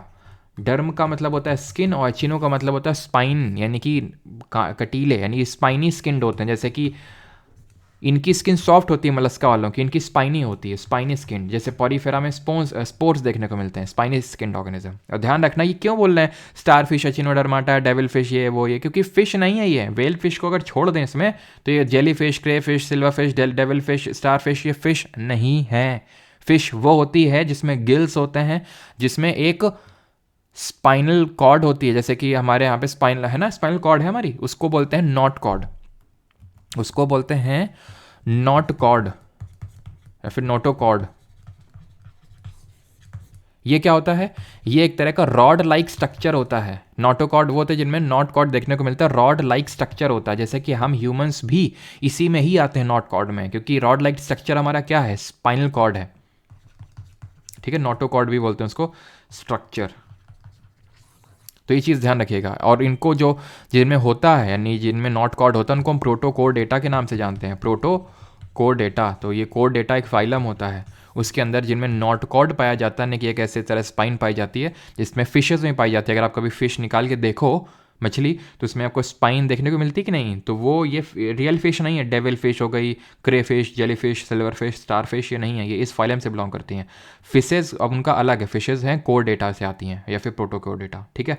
चलिए आगे बढ़ते हैं। Consider the following pairs and identify which of the following pairs of religious text and associated religions are matched correctly. तो अरण्यक्यास क्या हिंदुइज्म से बिलोंग करती हैं, जन्म सखी क्या सिखिज्म से बिलोंग करती हैं, अगम सूत्र बुद्धिज्म से, और त्रिपिटका क्या जैनिज्म से। तो इसमें तो कोई डाउट नहीं होना चाहिए, त्रिपिटका ना तो जाने कितनी बार देख चुके हैं। त्रिपिटका में क्या क्या आते हैं, अभिधम्म पिटका, विनय पिटका, सूत पिटका। इसमें मेटाफिजिक्स है, इसमें सूत पिटका में सरमन्स है, और इसमें क्या रूल्स हैं, ठीक है, रूल्स एंड कोड्स जो मोनास्ट्रीज में फॉलो करने हैं। इसमें क्या है, बुद्ध जी के उपदेश हैं, और इसमें आपकी मेटाफिजिक्स के बारे में अभिधम्म पिटका। और किस लैंग्वेज में है, पाली लैंग्वेज में। पाली, प्राकृत और फारसी को इंक्लूड किया जाएगा क्लासिकल लैंग्वेज में। टोटल 9 लैंग्वेज हो जाएंगी हमारी क्लासिकल लैंग्वेज, शास्त्रीय भाषाएं, अभी 6। अगम सूत्र याद करो। अरण्यका तो सबको पता होगा ना, अरण्यका क्या होते हैं, पहले इसको देख लेते हैं तब आपको समझ। अरण्यका क्या होते हैं, अरण्यका होते हैं जैसे कि हमारे वेदों के 4 पार्ट होते हैं। एक संहिता होती है, संहिता मतलब collection of poems and all this things, उसको संहिता बोलते हैं। सैक्रिफाइसेस जो परफॉर्म करनी है, अगर भगवान तक पहुंचना है तो सैक्रिफाइस करवाना पड़ेगा, और ब्राह्मणों से ही करवाओगे तभी सफल होगी, याद करो, ठीक है। तो ब्राह्मणास, उपनिषद या फिर अरण्यका, ठीक है। अरण्यका वो सैक्रिफाइसेस हैं जो आपको फॉरेस्ट में परफॉर्म करनी है, जंगल में परफॉर्म करनी है, हर्मिट्स को परफॉर्म करनी है, जो लोग जंगल में रह रहे हैं, स्टूडेंट हो गए या फिर ऐसे जिनको जंगल में परफॉर्म करनी है। एंड लास्ट वाज उपनिषद, इनको बाद में जोड़ा गया था जब हिंदुइज्म से लोग एक तरह से बाहर निकलने लगे थे हिंदू धर्म से। क्यों, क्योंकि इसमें था कि भाई ब्राह्मण से ही करवा सकते हैं, यानी कि अमीर लोग ही जो है मोक्ष प्राप्त कर सकते हैं। तो इसलिए लोग जैनिज्म बुद्धिज्म को अडॉप्ट करने लगे। धीरे धीरे लगा कि भाई कुछ तो चेंज लाना पड़ेगा, तो फिर हिंदुइज्म में चेंज लाया गया कि उपनिषद यानी कि आप भक्ति मार्ग को भी फॉलो करके भगवान तक पहुँच सकते हैं। तो टोटल 4 ये पार्ट होते हैं। अब यहाँ पे इसने क्या किया, दोनों को क्रॉस कर दिया है, दोनों को नहीं, एक सेकेंड, इसने नीचे वाले दोनों क्रॉस किया है। त्रिपिटका तो बुद्धिज्म से है ना, तो यहाँ पे तो जैनिज्म लिखा हुआ मैंने देखा ही नहीं, तो इसने इन दोनों को अलग कर दिया, इन दोनों को रिवर्स कर दिया है। और ये IB का क्वेश्चन आया हुआ है, ठीक है, जो अभी कुछ दिनों पहले एग्जाम हुआ था। और पिछले साल अक्टूबर के टाइम पे, अगर आपको याद हो, सितंबर के टाइम पे जब मैंने निट्टो सीरीज़ करवाई थी CGL मेंस के लिए, तो उसमें अगर आप देखेंगे तो मैंने कई बार इस चीज़ को बताया है कि जब मैचिंग वाले आते हैं तो या तो मतलब इस तरह से होते हैं। मैंने बोला था कि अगर 3 स्टेटमेंट है तो एक सही होगा तो तीनों सही होंगे, क्योंकि वो कई बार अक्सर 2 को रिवर्स कर देता है आपस में, तो इस चीज़ को ध्यान रखिएगा। और यहाँ पे उसने वही किया है। अगम सूत्र जैनिज्म से रिलेटेड हैं, याद करो, जो हमारी जैन काउंसिल हुई थी वल्लभी गुजरात में, ठीक है। तो 12 अगम या फिर अंगम जो है ये कंपाइल किए थे 12, और त्रिपिटका तो हमें पता ही बुद्धिज्म से। और ये जो अगम सूत्र हैं अर्ध मगधी प्राकृत लैंग्वेज में लिखे गए। जन्म सखी सही है, सिखिज्म से एसोसिएटेड है। गुरु नानक जी की इसमें बायोग्राफी है, ठीक है। जो सिख धर्म के पहले गुरु थे हमारे गुरु नानक देव जी, उनकी बायोग्राफी है, जिन्होंने लंगर की व्यवस्था शुरू करी थी, ठीक। तो सही आंसर यहाँ पे ऑप्शन नंबर 2 हो जाएगा, 1 और 2 ओनली। 5th गुरु सिख जो अर्जन देव थे, उन्होंने क्या किया था, गुरुमुखी स्क्रिप्ट और एक जो हमारा गोल्डन टेम्पल उसका कंस्ट्रक्शन शुरू करवाया था। एंड जो हमारे 10th एंड लास्ट सिख गुरु थे, उन्होंने क्या किया था, उन्होंने खालसा पंथ की स्थापना करी थी। और अकाल तख्त की स्थापना किसने करी थी, गुरु हरगोविंद सिंह, जो कि 6th सिख गुरु थे, ठीक। और ये आपको बताना है कि किसने गुरुमुखी स्क्रिप्ट इंट्रोड्यूस की थी, गुरुमुखी स्क्रिप्ट जो है किसने इंट्रोड्यूस करी थी। आगे बढ़ते हैं, question number 9th। Which of the following statement is और आर करेक्ट अबाउट पंचायत समिति के संबंध में निम्नलिखित में से कौन सा कथन सही है। स्टेटमेंट आपके सामने है। अब आपको अगर याद आ रहा हो तो मैंने बताया था 3 टियर पंचायती राज सिस्टम एग्जिस्ट करता है बलवंत राय मेहता कमेटी के रिकमेंडेशंस पे। अशोक मेहता जी ने तो 3 टियर बोला था, बट बलवंत राय जो सबसे पहले कमेटी बनी थी उसने 3 टियर बोला था। और ये 3 टियर था किस तरह से, 3 टियर कुछ इस तरह से था, ये पिरामिड बन गया हमारा, ठीक है, ये ठीक है। तो ये था हमारा ग्राम पंचायत, एकदम लोकल लेवल, एकदम लो लेवल पे। इससे भी बेस लेवल होता है, इससे भी बेस होता है ग्राम सभा, लेकिन उसको कोई हम टियर नहीं बोलते हैं। ग्राम सभा क्या होता है, ग्राम सभा में सारे रजिस्टर्ड इलेक्टोर यानी जिसका भी वोटर लिस्ट में नाम है गांव में, सब ग्राम सभा में आते हैं। और ग्राम पंचायत में जो आपके मान लो सरपंच जी हो गए, ठीक है, तो वो हो गए ग्राम पंचायत में। ये हो गया विलेज लेवल, विलेज लेवल में ग्राम पंचायत। देन आता है इंटरमीडिएट लेवल, इसमें आती है पंचायत की समिति, ठीक है। कुछ सरपंचों को मिला के बनाया जाता है, सब जरूरी नहीं सब हों, जैसे कि मान लो कि डिस्ट्रिक्ट है, कानपुर डिस्ट्रिक्ट है, ठीक है, तो ये हो गया पूरा डिस्ट्रिक्ट लेवल पे, इसको बोलते हैं जिला परिषद, इसको बोलते हैं जिला परिषद, या फिर सॉरी इसको मैं लिख देता हूँ यहाँ पे डिस्ट्रिक्ट लेवल, ठीक है, डिस्ट्रिक्ट लेवल पे होता है और इसको बोलते हैं जिला परिषद। तो ये हो गया पूरा जिला परिषद, और इसमें ये हो गए क्या आपके, ये हो गए ग्राम पंचायत, और इन ग्राम पंचायत मान लो 3 ग्राम पंचायत मिला के पंचायत समिति बना दी, ठीक है। तो उस तरह से ये इंटरमीडिएट लेवल हो गया। और हम ये भी देखे थे कि 3 टियर पंचायती राज सिस्टम मैंडेटरी तो है, लेकिन उन स्टेट के लिए मैंडेटरी नहीं जिनकी पॉपुलेशन कितने से कम है, कितने से कम है, 2 मिलियन यानी 20 लाख से अगर कम है पॉपुलेशन तो इंटरमीडिएट वाला आप स्किप कर सकते हो। स्टेटमेंट पढ़ लेते हैं। Strength of panchayat samiti depends on the population in the samiti area, ये गलत है। All the sarpanch of the gram panchayat are not the member of panchayat samiti, all the sarpanch of gram panchayat are not the member. अभी मैंने बताया कि जरूरी सारे मेंबर ग्राम पंचायत के पंचायत समिति के सदस्य हों, चुना जाता है उनको। तो दूसरा तो सही है। द समिति is equipped with the administrative machinery called the chief executive officer. एक सेकेंड, जो पंचायत समिति की जो स्ट्रेंथ है वो तो डिपेंड करेगी भैया एरिया में, ये तो बात सही है। मुझे लगा पॉपुलेशन पे लिखा हुआ है, कोई पॉपुलेशन दी जस्ट पहला सही होगा, ठीक है। ये डेफिनेटली डिपेंड करेगा कि उस एरिया में कितनी पॉपुलेशन रह रही है, उसी बेसिस पे यहाँ से लोग बुलाए जाते हैं ग्राम पंचायत से पंचायत समिति पे। अगर ज़्यादा है तो भाई हो सकता है ज़्यादा पार्टिसिपेशन हो, ऑलमोस्ट जैसे कि ये पंचायत समिति बनी ना 3 वाली, ठीक है, वैसे तो 3 नहीं, जैसे 5-6 यूजुअली होती हैं। तो अगर पॉपुलेशन बहुत ज़्यादा है तो हो सकता है सारे हो सकता है 4 हो, पॉपुलेशन कम है तो कम लोग यहाँ से बुलाए जाएंगे, कम सरपंच बुलाए जाएंगे, ठीक है। तो इस तरह से होता है। तो पहला सही है, द समिति is equipped with the administrative machinery called chief executive officer. तो द समिति में इस तरह से चीफ एग्जीक्यूटिव ऑफिसर नहीं होता, ये ऊपर वाले लेवल पे होता है जिला परिषद पे। तो ये गलत होगा आपका। तो 1 और 2 ऑप्शन नंबर 3 यहाँ पे सही आंसर होगा, ठीक है।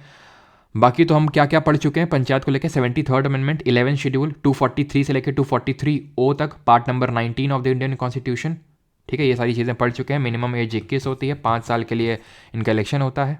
राइट, आगे बढ़ते हैं। और पैसा एक्ट के बारे में पढ़ चुके हैं। Panchayat extension to scheduled areas act 1986 का, जहाँ पे क्या किया, इसको लाया गया था, क्यों, सो दैट पार्ट नंबर 9 जो है, पार्ट नंबर 10 तो मैंने गलती से नहीं बोल दिया ना, 243 से 243O, part number 9 of the Indian constitution. तो पार्ट नंबर 9 के प्रोविजंस को 5th शेड्यूल्ड एरियाज में एक्सटेंड करने के लिए पैसा एक्ट को लाया गया।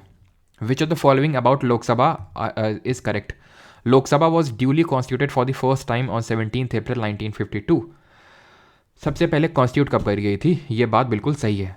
कॉन्स्टिट्यूट करी गई थी, बनाई गई थी, लेकिन इसका जो फर्स्ट सेशन है, ये चीज़ ध्यान रखिएगा, ये 13 मई 1952 को हुआ था, ठीक है। इसी दिन फर्स्ट सेशन ऑफ राज्यसभा भी हुआ था, ठीक है। फर्स्ट सेशन ऑफ राज्यसभा भी हुआ था। But Rajya Sabha was first constituted on, ये हिंदी में लिखा हुआ है, राज्यसभा का first constituted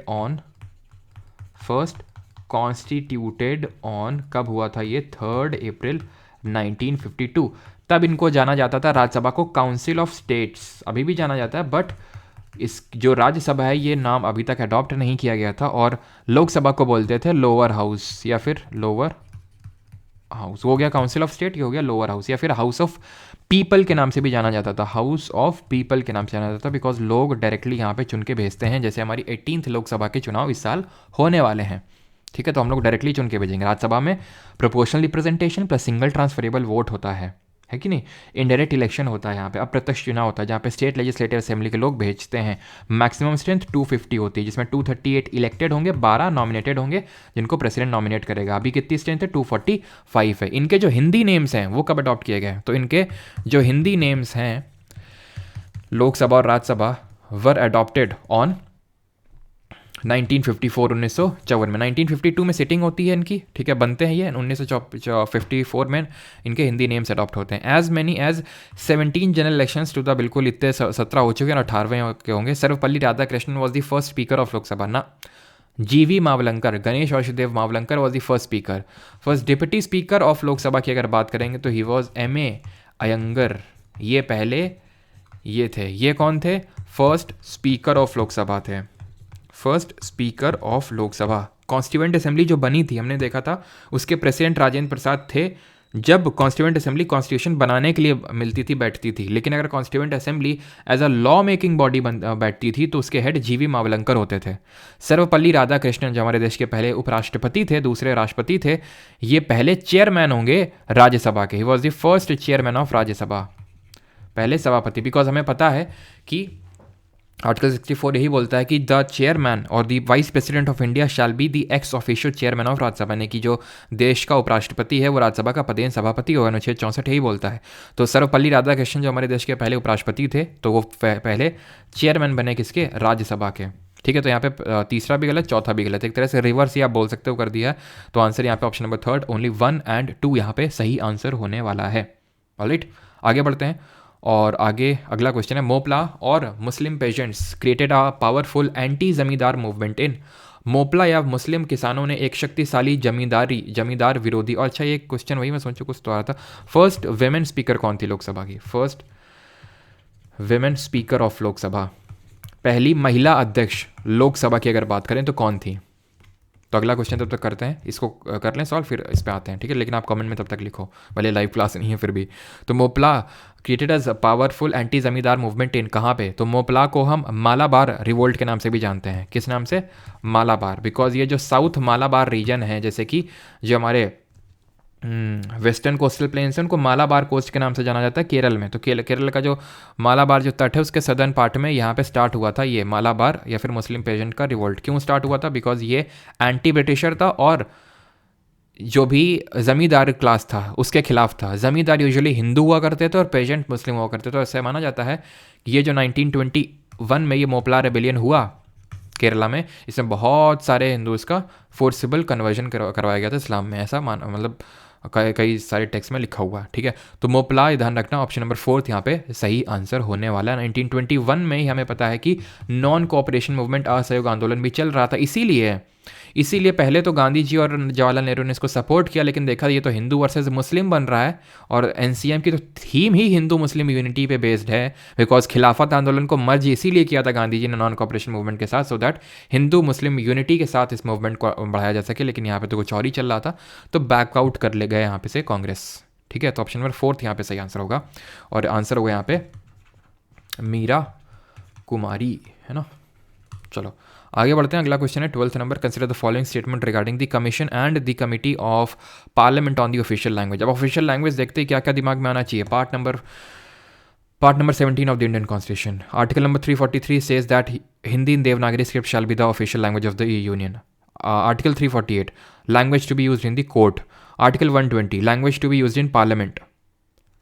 schedule number 8 22 languages, originally 14। 21st amendment Sindhi eight year, 71st amendment KNM Konkani Nepali और हमारी मणिपुरी। देन उससे हमने क्या किया था 21st हो गया, 71st हो गया, 92nd अमेंडमेंट BDSM, ठीक है, बोडो डोगरी संथली मैथिली इनको ऐड किया था और 96th अमेंडमेंट से हमने ओडिया का नेम चेंज किया था। ठीक है, तो टोटल 8 लैंग्वेजेस को हम ये सारी चीज़ें हम देख चुके हैं अभी तक। ठीक है, और इसीलिए मैंने जल्दी इसको रिवाइज करवाया आपको, बिकॉज इसे जल्दी रिवीजन होना चाहिए आपका, क्योंकि कई बार देख चुके हैं इसको। ठीक है, अब यहाँ पे क्या दिया हुआ है कि इसको लेके कमिटी बनती है पार्लियामेंट में। अभी कमिटी इन पार्लियामेंट क्या होती है, हिंदी में क्वेश्चन है, तो कमिटी इन पार्लियामेंट्री कमिटीज़ को भी हम पढ़ चुके हैं कि जो पार्लियामेंट्री कमिटीज़ होती हैं इनको अपॉइंट या नॉमिनेट करता है स्पीकर ऑफ लोकसभा या फिर राज्यसभा ऑफ चेयरमैन कर सकता है अगर राज्यसभा की कमिटी है। तो कभी अगर पूछ ले कि ज्वाइंट कमेटी और सेलेक्ट कमेटी में अंतर क्या होता है, तो ज्वाइंट कमेटी दोनों हाउसेस की मिल के बनती है, सेलेक्ट कमेटी होती है उस हाउस की ही सिर्फ कमेटी होती है, लोकसभा या राज्यसभा। तो हमने देखा था ये 2 तरह की होती हैं, एक तो परमानेंट होती है, परमानेंट, और दूसरी होती है टेम्पररी, स्थायी और अस्थायी। जिस तरह से नहीं हम लोगों ने कॉन्स्टिट्यूएंट असेंबली में पढ़ा था कि पहले परमानेंट प्रेसिडेंट राजेंद्र प्रसाद थे और टेम्पररी कौन थे, सच्चिदानंद सिन्हा थे। वाइस प्रेसिडेंट कौन थे, VT कृष्णमाचारी और HC मुखर्जी थे। परमानेंट अगर बात करें तो परमानेंट को हम बोलते हैं स्टैंडिंग कमिटीज़, स्टैंडिंग खड़ी हैं ये, और ये क्या है, एडहॉक हैं, एडहॉक टेम्पररी बेसिस पे बनती है ये। हमें पढ़ना होता है सिर्फ इनके बारे में। और इसमें भी फाइनेंशियल जो कमिटीज़ होती हैं, और वो कितनी 3 standing, financial standing permanent committee, फिर फाइनेंशियल स्टैंडिंग कमिटीज़ 3 पढ़नी होती है। वो 3 कौन सी हैं, एक तो पब्लिक अकाउंट कमेटी, लोक लेखा समिति, ठीक है, एस्टिमेट कमेटी, प्राक्कलन समिति और committee on public undertaking. 3 committee हैं, तीनों में सिमिलरिटीज़ पहले तो पड़ी थी क्या, कि इनका जो चेयरमैन वगैरह है वो नॉमिनेट कौन करेगा, जो प्रिसाइडिंग ऑफिसर यानी कि स्पीकर ऑफ लोकसभा हो गया वो नॉमिनेट करेगा। इसमें 22 मेंबर होते हैं, इसमें 30 मेंबर होते हैं, इसमें भी 22 मेंबर होते हैं। और ये जो 22 हैं ये 15 लोकसभा से और 7 राज्यसभा से आते हैं। इसी तरह यहाँ पे भी 15 लोकसभा से और 7 राज्यसभा से आते हैं। और ये ऑल फ्रॉम लोकसभा, यानी कि इसमें राज्यसभा का कोई रिप्रेजेंटेशन होता ही नहीं है। No representation of Rajya Sabha in estimate committee या फिर प्राक्कलन समिति, ये चीज़ ध्यान रखनी है। ठीक। और इसको अगर हम बात करें, जो एस्टिमेट कमेटी है, ये किसके, ये तो पहली बात तो ध्यान रखना, ये 1919 में जो गवर्नमेंट ऑफ इंडिया एक्ट आया था उसके बेसिस से बनी थी 1921 में। ये सबसे पहले बनी थी 1950 में, 1950 में, ठीक है। और इसको बनाया गया था जॉन मथाई, जो हमारे पहले रेलवे मिनिस्टर थे, उनकी कमेटी के रिकमेंडेशन पे जॉन मथाई कमेटी बनी थी, उसके रिकमेंडेशन बनाया गया था। और इसको कृष्णा मनन कमेटी के रिकमेंडेशन पे बनाया था। इनमें सिमिलैरिटीज़ ये हैं कि इनके जितने भी मेंबर होते हैं उन सबका टर्म 1 साल का होता है, 1 ईयर। और कोई मिनिस्टर इसका मेंबर नहीं हो सकता। No minister can be a member. Minister मैं समझा चुका हूँ कि मिनिस्टर का मतलब होता है जो कोई पोर्टफोलियो नहीं होल्ड कर रहा है, जैसे कि वो बीजेपी का भी हो सकता है, वो कांग्रेस का भी हो सकता है, यानी कि वो पक्ष का भी हो सकता है, वो विपक्ष का भी हो सकता है। अब कई सारे ऐसे होंगे जो चुनाव जीत के आए होंगे बीजेपी की तरफ से, लेकिन उनको मोदी जी ने कोई पोर्टफोलियो नहीं दिया। क्यों? क्योंकि हमें पता है 91st अमेंडमेंट ने आर्टिकल 75(1)(a) में ऐड कर दिया गया था कि मैक्सिमम जो साइज हो सकता है काउंसिल ऑफ मिनिस्टर का वो 15% हो सकता है। 15% से ज़्यादा लोग मिनिस्टर नहीं बन सकते हैं, तो सबको तो पोर्टफोलियो अलॉट कर नहीं सकते हैं। तो वो मेंबर जो मिनिस्टर नहीं है उनको हम प्राइवेट मेंबर बोलते हैं, यानी कि प्राइवेट मेंबर ही इसके मेंबर हो सकते हैं, मिनिस्टर को इसका मेंबर नहीं हो सकता है। ठीक। It shall be the duty of the commission to make recommendation, ये बिल्कुल जनरलाइज स्टेटमेंट है, कोई डेटा कोई फैक्ट इस तरह से नहीं है, सही है, ठीक है। There shall be constituted a committee consisting of 30 member, 30 सदस्य होंगे, ये भी सही है। मतलब ये हम उस कमेटी की बात करें जो ऑफिशियल लैंग्वेज वाली कमेटी है, ठीक है। ये फाइनेंशियल कमेटी तो है नहीं, इसलिए वहाँ पे हमने नहीं पढ़ा है। आउट ऑफ 30 मेंबर 10 जो होने चाहिए वो हाउस ऑफ पीपल यानी लोकसभा से होने चाहिए, और 20 काउंसिल ऑफ स्टेट। ये मैं अभी बताया कि काउंसिल ऑफ स्टेट राज्यसभा को ही बोलते हैं, बिकॉज स्टेट की लेजिस्लेटिव असेंबली से चुन के लोग भेजे जाते हैं, यानी कि स्टेट्स को रिप्रेजेंट कर रहा है राज्यसभा, जिसमें सबसे ज़्यादा रिप्रेजेंटेशन किसका है? 31 सीट हैं, 31 लोग हैं, कहाँ से? लोग यूपी से। तो सबसे ज़्यादा चाहे लोकसभा हो चाहे राज्यसभा, रिप्रेजेंटेशन यूपी से ही है, ठीक है। तो उल्टा लिखा हुआ है यहाँ पे, 20 आते हैं लोकसभा से, लोकसभा से हमेशा ज़्यादा आएंगे चाहे कोई भी कमेटी हो, राज्यसभा से 10 मेंबर्स हैं। तो सही आंसर यहाँ पे हो जाएगा 1 and 2 only, option number 4 will be the correct answer. 13th, who is the formal head of the state of India. ये तो बहुत आसान सा क्वेश्चन है। राज्य का औपचारिक प्रमुख कौन होता है? औपचारिक ही होता है ना, तभी इसको हम बोलते हैं क्या?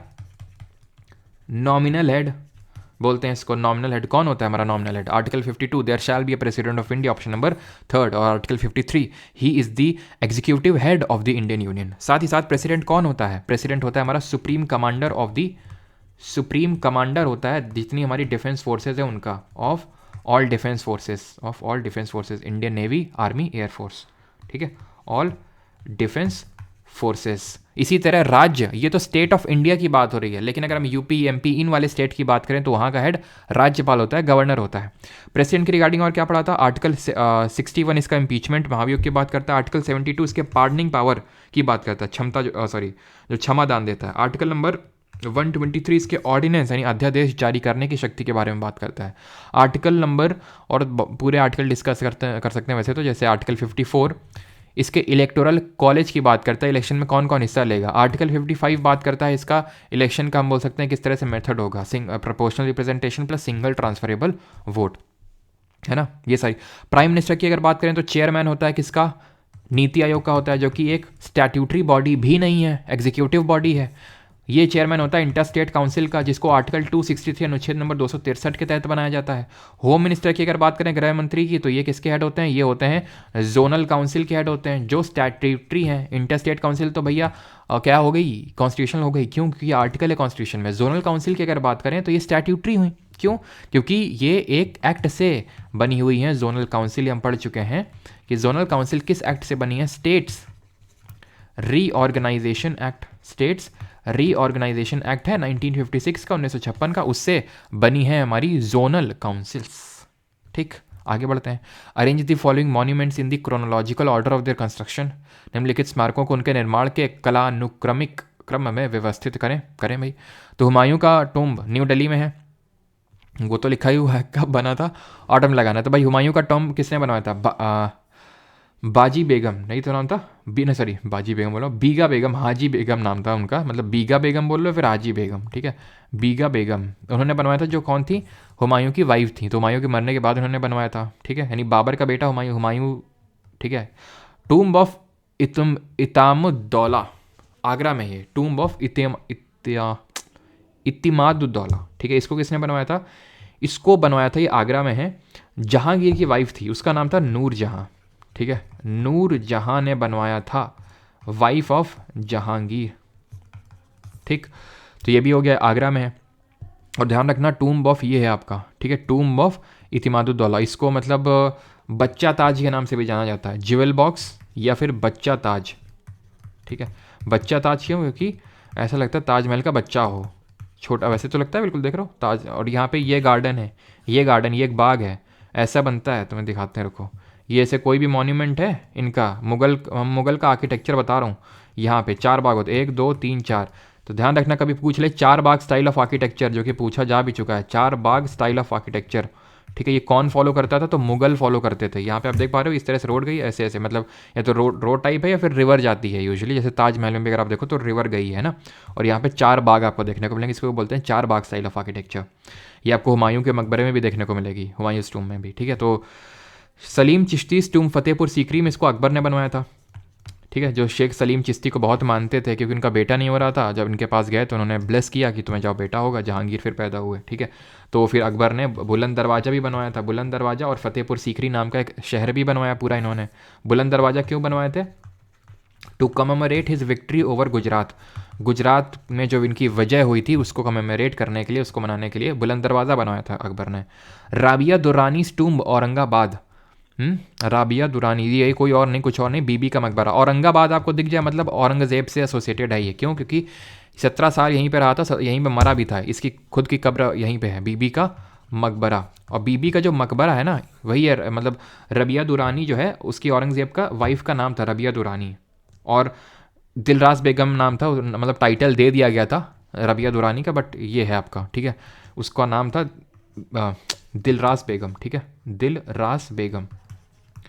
इसको दक्षिणी ताज के नाम से जाना जाता है। क्यों? क्योंकि दक्कन का है ना, साउथ इंडिया का है ना, तो इसको दक्षिणी ताज के नाम से बोला जाता है। ताजमहल की तरह है पूरा, बहुत अच्छा है, लेकिन सब ने कंपेयर कर करके इसकी एक्चुअल में वैल्यू घट गई कि ताज की तरह दिखता है, मतलब कि ताज के नीचे लेकिन है काफ़ी अच्छा है। और ये दिलरास बेगम की याद में इसके जो बेटा था, नहीं औरंगज़ेब का बेटा का नाम था आज़म शाह। ठीक है, आज़म शाह, उसने बनवाया था एक तरह से अपनी मदर की याद में। ठीक है, और क्योंकि औरंगज़ेब तो बहुत ही, उसको आर्किटेक्चर से बिल्कुल पसंद लगाव नहीं था। जैसे औरंगज़ेब ने बनवाया तो था, जैसे मोती मस्जिद औरंगज़ेब नहीं बनवाई थी, दिल्ली वाली, लाहौर वाली तो जहांगीर ने बनवाई थी, आगरा वाली अकबर ने बनवाई थी, और दिल्ली वाली इसने बनवाई थी। ठीक है, सॉरी, आगरा वाली शाहजहाँ ने बनवाई थी, नॉट अकबर ने, शाहजहाँ ने बनाई थी आगरा वाली। ठीक है, तो यहाँ पे सही ऑर्डर क्या होगा? तो आप खुद ही बोल सकते हैं कि भाई हुमायूं सबसे पहले आएगा, देन उसके बाद तो अकबर आएगा, देन अकबर का बेटा जहांगीर आएगा, और उसके बाद शाहजहाँ तो है नहीं, Aurangzeb. Option number 4, 1 3 2 4, option number 3 यहाँ पे सही आंसर हो जाएगा। ठीक, विच of the following is a correct statement about industrial policy resolution 1956 का जो औद्योगिक नीति था उसके बारे में यहाँ पे स्टेटमेंट कथन कौन सा सही है? This resolution formed the basis of second 5-year plan, the plan which tried to build the basis of a socialist pattern of society. 1956 की इंडस्ट्रियल पॉलिसी है, फर्स्ट 5-year प्लान 1951 से लेकर 56 तक ही चला था, और 56 से ही दूसरा नहीं 56 से ही सेकेंड 5-year प्लान भी, दूसरा पंचवर्षीय योजना स्टार्ट हुआ था। तो ये बहुत ही ऑब्वियस है कि हाँ ये सही है। ठीक है, सही है, क्योंकि सेकेंड 5-year प्लान यहीं से स्टार्ट हुआ था, और इसने एक बेसिस फॉर्म किया था। सेकेंड 5-year प्लान हमें याद है, पीसी महालनोबिस के मॉडल पे बेस था, इंडस्ट्रीज़ पे रैपिड इंडस्ट्रियलाइजेशन इसका मेजर गोल था। 3 स्टील प्लांट्स बने थे, राउरकेला कहाँ पे? उड़ीसा में, किसकी हेल्प से बनाया था? जर्मनी। दुर्गापुर वेस्ट बंगाल, किसकी हेल्प से पूजा करी थी दुर्गा जी की? यूके यानी ब्रिटेन की। और भिलाई इन छत्तीसगढ़, किसकी हेल्प से पिलाई करी थी यूएसए की? रशिया की हेल्प से, तो रशिया की हेल्प से उसको बनवाया। This resolution classified industries into 2 categories only. Extreme keyword है, मुझे पता है, ऑल ओनली सबकी एक्सट्रीम कीवर्ड है, और पीछे भी हमने देखे तो होंगे, कभी आ जाता है ऑल, आ जाता है ओनली आता है, बट फिर भी वो स्टेटमेंट सही होते हैं, लेकिन कई केसेस में ज़्यादातर वो गलत ही होते हैं। मैं आपसे ये नहीं बोल रहा हूँ कि प्राइमा फेसी आपको तुरंत ये मान लेना गलत है, सही है, हाँ, लेकिन उसको शक की नज़र से ज़रूर देखना कि गलत हो सकता है। इन 2 कैटेगरीज नहीं 3 कैटेगरीज बांटा था। ये हम लोग आई थिंक पढ़ भी चुके, नहीं पढ़ चुके तो चलिए मैं आपको बता देता हूँ कि जो हमारी इंडस्ट्रियल पॉलिसीज़ हैं, पहली इंडस्ट्रियल पॉलिसी आई थी 1948 में, 1948 में। It was the first industrial policy, 1948 में आई थी, 1948 में। और इसने क्या किया था? 4 कैटेगरीज में divided industries into 4 categories, divided industries इन 4 कैटेगरीज में बांटा था इंडस्ट्रीज को। ठीक है, और एक तरह से इंडिया को एक मिक्स्ड इकोनॉमी घोषित किया था। मिक्स्ड इकोनॉमी का मतलब है कि यहाँ पे कैपिटलिज्म भी है और सोशलिज्म भी है, मिक्स्ड इकोनॉमी। ठीक है, पूंजीवाद भी समाजवाद दोनों है, लेकिन एक्चुअल में समाजवाद ज़्यादा था हमारे इंडिया में पहले, ठीक है। यही कारण है कि हम उतना ग्रो कर नहीं पाए।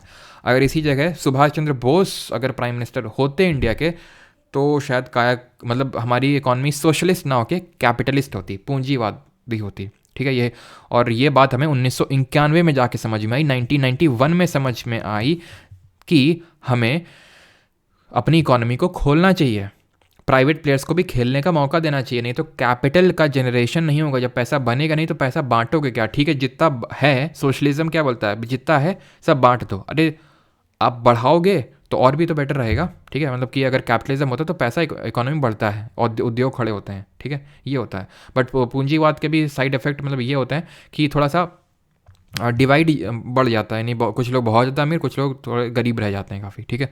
लेकिन सोशलिज्म से थोड़ा सा बेटर मुझे कैपिटलिज्म लगता है, थोड़ा सा, ठीक है। क्योंकि उसमें ये होता है कि एटलीस्ट कैपिटल ही जनरेट नहीं होगा। मान लो कि वही है ना कि ठीक है 20 रुपये हैं, 20 लोग हैं, उस समय एक एक बांट दो, इससे बजाय है कि बढ़ाओ पैसे को और 100 रुपये करो, ठीक है। हो सकता है कि किसी के पास 20 रुपये और किसी के पास 2 रुपये हो, लेकिन पहले से तो बेटर है ना, एक से तो बेटर 2 है ना, ठीक है। तो खैर उस पर हम डिबेट पे नहीं जाते हैं। तो ये पहली इंडस्ट्रियल पॉलिसी है। देन हमारी सेकंड IPR आई थी, दूसरी 1948 में तो पहली आ गई, 1956 में दूसरी आई थी, और इसने 3 शेड्यूल्स में बांटा था, 3 शेड्यूल्स में जो है बांटा था इंडस्ट्रीज़ को। Schedule A, schedule B, schedule C। Schedule A में वो इंडस्ट्रीज़ थी जो सिर्फ पब्लिक यानी कि गवर्नमेंट के हाथ में होंगी, गवर्नमेंट के हाथ में थी, और टोटल 17 इंडस्ट्रीज थी। ध्यान रखना, SSC ने पूछा है इस पे क्वेश्चन, कितनी थी इसमें। B में अगर बात करें तो दोनों यानी कि गवर्नमेंट भी और प्राइवेट दोनों के हाथ में होंगी, और टोटल इसमें थी आपकी 12 इंडस्ट्रीज, और रिमेनिंग वाली इसमें हो गई। रिमेनिंग मतलब जो प्राइवेट के हाथ में होंगी, क्लियर है।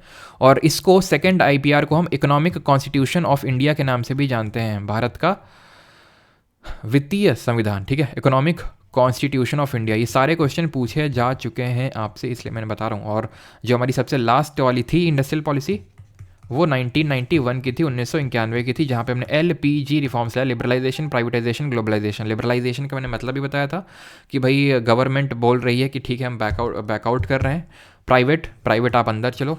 और ग्लोबलाइजेशन का मतलब है कि हमारी इकोनॉमी पूरे वर्ल्ड से कनेक्टेड होगी, हम फॉरेन इन्वेस्टमेंट भी लेंगे दूसरे देशों से, ठीक है। वो सब हम डिटेल में देख चुके हैं पहले ही।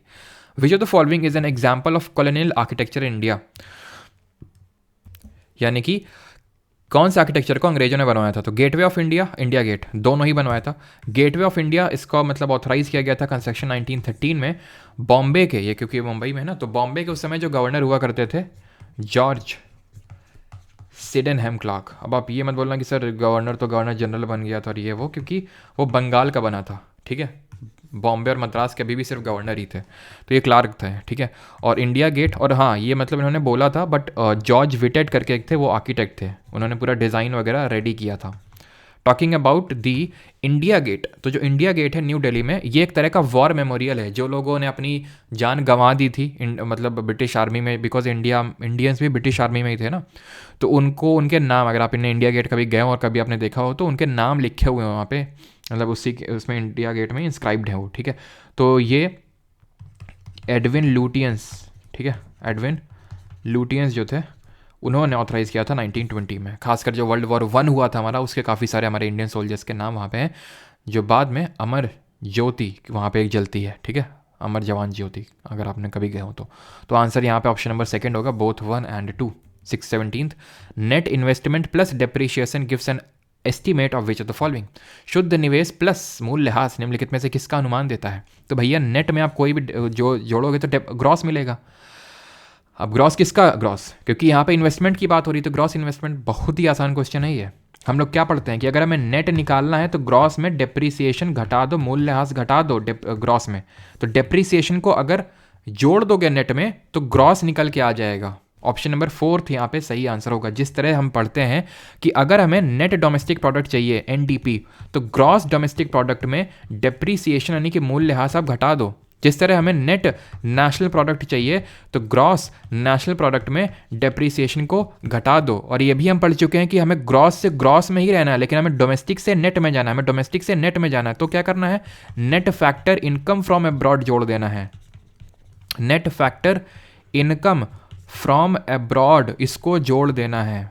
और जीडीपी और जीएनपी में अंतर क्या है? ग्रॉस डोमेस्टिक प्रोडक्ट का मतलब है value of all final goods and services. इसका भी मतलब वही है, value of all final goods and services, लेकिन किसका वो मैटर करेगा, वो बताएगा इन दोनों में डिफरेंस है क्या। तो ये है value of all final goods and services produced with in the country, produced with in the territory of a country, produced with in the territory of a country, territory of a country, ठीक।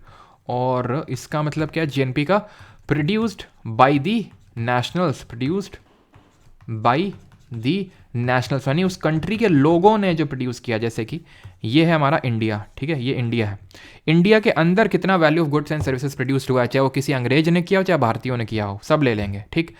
इसमें आता है GNP में Indians ने कितना किया, यहाँ पे जो इंडियंस रह रहे हैं प्लस विदेशों में जो इंडियंस रह रहे हैं उन सब का, सिर्फ इंडियंस का ही जोड़ो, दैट इज कॉल्ड एज। तभी तो जीडीपी में अगर आप net factor income from abroad जोड़ दोगे, नेट का मतलब हो गया कि यहाँ पे जो अंग्रेज रह रहे हैं उनका हटा दो और बाहरी देशों में जो इंडियंस रह रहे हैं उनका जोड़ दो, that is net factor income from abroad. I hope इतनी चीज़ आपको क्लियर होगी।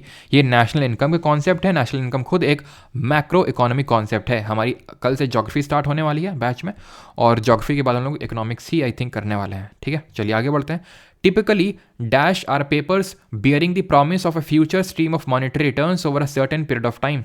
आमतौर पर डैश ऐसे कागजात होते हैं जो एक निश्चित अवधि में मौद्रिक रिटर्न की भविष्य की धारा का वादा करते हैं। Papers promising the future stream of monetary returns, ये होते हैं बॉन्ड्स, ठीक है। आपने शार्क टैंक करके एक शो आता है, आपने कभी देखा है कि हम आपको इतना इक्विटी में दे देंगे और इतना लोन में दे देंगे, और 10-12% लोन में आपसे हम लेंगे, ठीक है।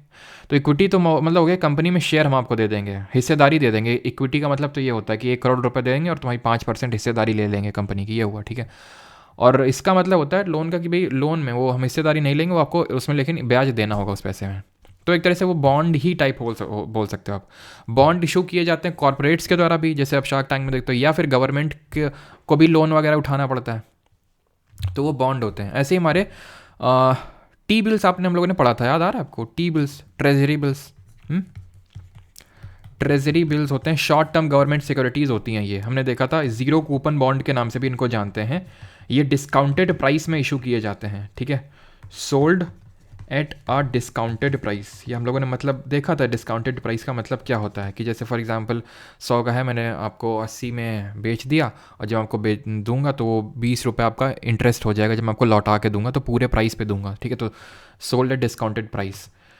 एंड इनके 3 टेनर में इशू किए जाते हैं। 3 टेनर का मतलब है 3 टाइम पीरियड में इशू किए जाते हैं। एक तो 51 दिन के होते हैं, 91 डेज़ के होते हैं, और 182 दैट इज़ 182 डेज़ के, एंड 364 डेज़ के। 3 टेनर में इशू किए जाते हैं, ठीक है। एंड ये होते हैं। और डिपॉजिट क्या होते हैं? तो डिपॉजिट बैंक्स में होते हैं। डिपॉजिट 2 तरह के होते हैं बैंक्स में, एक होते हैं डिमांड डिपॉजिट, ठीक है, डिमांड डिपॉजिट, और दूसरे होते हैं टाइम या फिर टर्म डिपॉजिट, टाइम डिपॉजिट या फिर टर्म डिपॉजिट। इसमें आते हैं जैसे आप सेविंग अकाउंट का जो पैसा होता है आपका, कभी भी एटीएम से जाते हो निकाल लाते हो ना, या फिर बैंक में जाते हो तो निकाल लाते हो ना सेविंग अकाउंट का पैसा। लेकिन टर्म डिपॉजिट में आ जाते हैं जैसे fix deposit FD, recurring deposit RD. ये एक पर्टिकुलर टाइम पीरियड के लिए होती हैं, लॉक हो जाती हैं। लेकिन अगर आप पहले तोड़ सकते हो, बिल्कुल एफडी आरडी आप तोड़वा सकते हो, फिक्स डिपॉजिट या फिर रिकरिंग डिपॉजिट, लेकिन चार्ज लगता है फिर उस पर आपका, ठीक है, पनिश किया जाता है आपको एक तरह से चार्ज काट के। तो जो यहाँ पे नहीं होता है, तो इनको टर्म डिपॉजिट्स बोलते हैं। अच्छा, ये बताना आपको कमेंट में कि डिमांड डिपॉजिट या फिर टर्म डिपॉजिट, दोनों में कौन ज़्यादा लिक्विड होता है, अगर हम लिक्विडिटी के टर्म से बात करें तो। Generally tribes are found in all the parts of India, but which of the following areas not associated with major tribal population in India. सामान्यतः जनजातियां भारत के सभी भागों में पाई जाती हैं, लेकिन निम्नलिखित में से कौन सा क्षेत्र भारत की प्रमुख जनजातीय आबादी से संबंधित नहीं है? झारखंड, लक्षद्वीप आइलैंड, अंडमान निकोबार या फिर दिल्ली।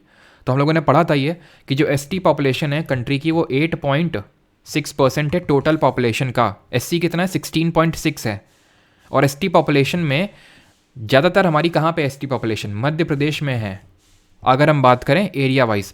लेकिन दिल्ली, पंजाब, हरियाणा, चंडीगढ़, यहाँ पे कोई एसटी पॉपुलेशन नहीं है। अंडमान निकोबार की हमने ट्राइब्स देखी थी पिछले लेक्चर में, जरावा, ठीक है, ओंगेज, सेंटेनलीज, नॉर्थ अंडमानीज, ये सब सारी ट्राइब्स कहाँ पे हैं? अंडमान एंड निकोबार आइलैंड में। सबसे बड़ा ट्राइबल ग्रुप कौन सा इंडिया में? भील है, लार्जेस्ट ट्राइबल ग्रुप। ठीक, तो ये हैं हमारी ट्राइब्स। ऑलराइट, और पंजाब में कोई एसटी पॉपुलेशन तो नहीं है, लेकिन एससी पॉपुलेशन के मामले में परसेंटेज वाइज सबसे टॉप पे पंजाब ही बैठता है। वैसे एब्सोल्यूट टर्म्स में तो यूपी है, यूपी में सबसे ज़्यादा एससी पॉपुलेशन है, लेकिन परसेंटेज टर्म्स में एससी पॉपुलेशन सबसे ज़्यादा पंजाब में है। And the last question for the day is this, Ujjwala योजना 2.0 के बारे में ये क्वेश्चन है। इस क्वेश्चन को मैंने ऐसे समझा उस पर्पज़ से रखा है कि आपको कुछ यहाँ पे मतलब वो चीज़ सिखानी है, नॉलेज पर्पज़ से नहीं है, ठीक है, बिकॉज थोड़ा करंट से लिंक्ड है। तो Ujjwala 2.0, applicant must have attended 18 years of age, there should not be any other LPG collection from any OMC in the same household, adult women becoming to any of the following categories this, ठीक है। Last statement पाइए, all adult members of the household must have an Aadhaar card and a bank account. यानी कि आप scheme दे रहे हो women's को, जो गरीब तबका उसके लिए मेनली ये स्कीम निकाली गई कि वो भी उनको भी चूल्हा ना जना लकड़ी का चूल्हा ना जलाना पड़े। औरतों को दूर दूर अगर आप गांव में देखो तो जाना पड़ता है, लकड़ी काट के लाएंगे, फिर उससे जो धुआं होता है उससे पॉल्यूशन फैलता है और उनको हेल्थ है उनकी इफेक्ट होती है। तो उनके लिए उज्ज्वला स्कीम लाएगी। तो वो लोग के उनके पास बैंक अकाउंट होगा, ठीक है, आधार कार्ड तो चलो मान भी सकते हैं, बैंक अकाउंट ज़रूरी ऐसा होगा, और वो भी ऑल अडल्ट मेंबर। देख रहे हैं आप, मतलब कि अगर आपको चाहिए तो जितने भी अडल्ट मेंबर, जितने भी 18+ हो गए हैं आपके, चाहे 19 साल का लड़का भी है, पहले बैंक खाता खुलाओ तभी सिलेंडर मिलेगा। ये ऑल जो लगा है ना एक्सट्रीम कीवर्ड, उसकी वजह से ये गलत हो जाएगा यहाँ पे। फोर्थ यहाँ पे गलत हुआ और सही आंसर आ जाएगा आपका 1, 2 एंड 3, बिकॉज पहले के तीनों स्टेटमेंट सही हैं आपके, ठीक। तो यहाँ पे आज का लेक्चर होता है हमारा खत्म। एंड इसका लेक्चर का जो PDF है जो हमने अभी किया परमार SSC के टेलीग्राम चैनल, जिसका लिंक डिस्क्रिप्शन में दिया है, वहाँ से आपको डाउनलोड कर सकते हैं। एंड इसका जो हैंडरिटन नोट्स है वो आपको PDF कोर्स पार्ट 3 में मिल जाएगा, जो कि ठीक है, कई लोग मतलब कोर्स को लेकर भी पूछते रहते हैं कि सर कोर्सेज़ कौन कौन से रन हो रहे हैं, क्या डिफरेंस है कोर्सेज़ में, जो रिकॉर्डर ये वो। तो आज सारे 7 PM पे सारे डाउट्स आज मैं क्लियर कर दूंगा कैसा क्या है, ठीक है। क्योंकि कोर्सेज़ के अंदर जो कोर्सेज़ रन कर रहे हैं उसके अंदर PDF के जो कोर्स के जो हम लोग यहाँ पे कर रहे हैं इसके नोट्स भी वहाँ पे फ्री हैं, मतलब आपको अलग से नहीं करना पड़ेगा, आप उसी में ही सब्सक्रिप्शन ले सकते हैं, ठीक है। तो वो बाकी आज मैं आपकी चीज़ें क्लियर कर दूंगा। और बाकी करंट अफेयर्स के पर्सपेक्टिव से बहुत इंपॉर्टेंट क्लास रहने वाली है, मतलब एक तरह से अनाउंसमेंट रहने वाला है, बहुत इंपॉर्टेंट, ठीक है। तो मिलते हैं शाम को 7 बजे। Thank you.